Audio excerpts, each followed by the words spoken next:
This would be what they call the twin shoe from Bartek. Okay. And they had a gathering up in Raleigh on Saturday, so I went to 3H Veterinary Clinic up at Fernando Cardena's clinic for that, and we had a nice little chat, and they fed us lunch. And there looks like there's a break point right in the toe of that. There is. Is that meant to be? What is that for? That is very meant to be.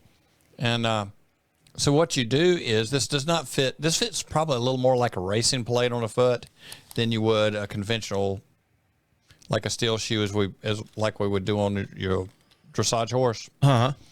And the deal is this people have come up with other combinations to get a foot to flex, and it's been documented. People have worked with it as far as the amount of flex you can get, and sometimes on some of these feet you can actually get more flex with something like this on there than you would on a barefoot, and more movement. And it has been, they have studied this, and a lot of people have. It goes back to Berge.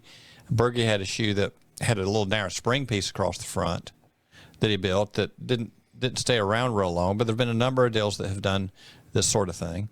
But the deal is you cut the shoe after, before you apply it. Most of the way through, you have the two halves to apply, and you can reset the halves if you need to, but you really don't get much wear, and you fit fairly snug to the foot. And you think about expansion room. Well, we need expansion room. Well, what happens, this expands with the foot. Not only with that, is it, over a hinge toe shoe, it is allowed to flex this way.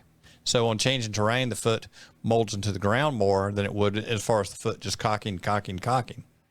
And if you got a horse that's in trouble with lateral cartilages and that sort of thing, that is to get more movement in them, because you've got to move tissues for the tissues to build stronger. Now, this is a new product that you were. They've been working with this for a few years, and I've been given some sample product to play with. Sorry,